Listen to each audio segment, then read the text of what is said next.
Hey guys, Nolan here, Johnson RV, Sandy, Oregon. I got my friend Sammy behind the camera today. We're going to be checking out one of our premium pre-owned. 25 years, this is what we've been doing. Leisure travel is one of our specialties. We sell them pre-owned and new. Absolutely wonderful example right here. This is a 2021 Leisure Travel Unity 24RL. That's going to stand for rear living. You'll see that when we get inside. It's a very, very popular space because you actually have two different sleeping areas.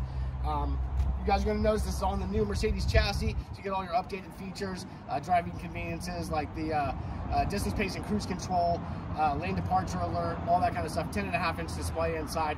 Let's go down the side. You guys are going to see Leisure Travel is regarded as probably the highest quality B+ on the market, and for good reason. They do an absolutely stellar job. Real automotive, full body paint on here. Big picturesque windows. Power armless awning. That awning is actually going to have a wind and rain sensor on it, so if you leave it out overnight, it gets too windy or too rainy, it's going to automatically attract, so you don't have to worry about it breaking. Let's go check out the interior real quick. Power step.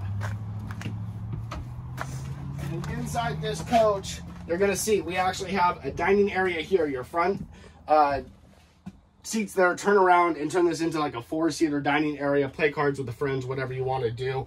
Solid countertops, light, bright, recessed lighting, huge skylight, pops open, lets extra air in. You've got covers for that or actually built into it, which is super awesome. Into the, oh, you guys, greatest invention ever. It's so simple, but I don't understand why we're not doing this in our homes. All right, to the back. This is absolutely wonderful. 2 separate living areas, like I said. But this is a Murphy bed back here. You turn this into a bedroom. You've got plenty of space. TV, again, a ton of windows. Nice dry bath setup with a split restroom, so you actually have the shower on one side and the restroom on the other. Guys, my name's Nolan. I'm at Johnson RV in Sandy, Oregon. I got Sammy behind the camera today on this 2021 Leisure Travel Unity 24RL. Give us a call. Come check it out. Thanks.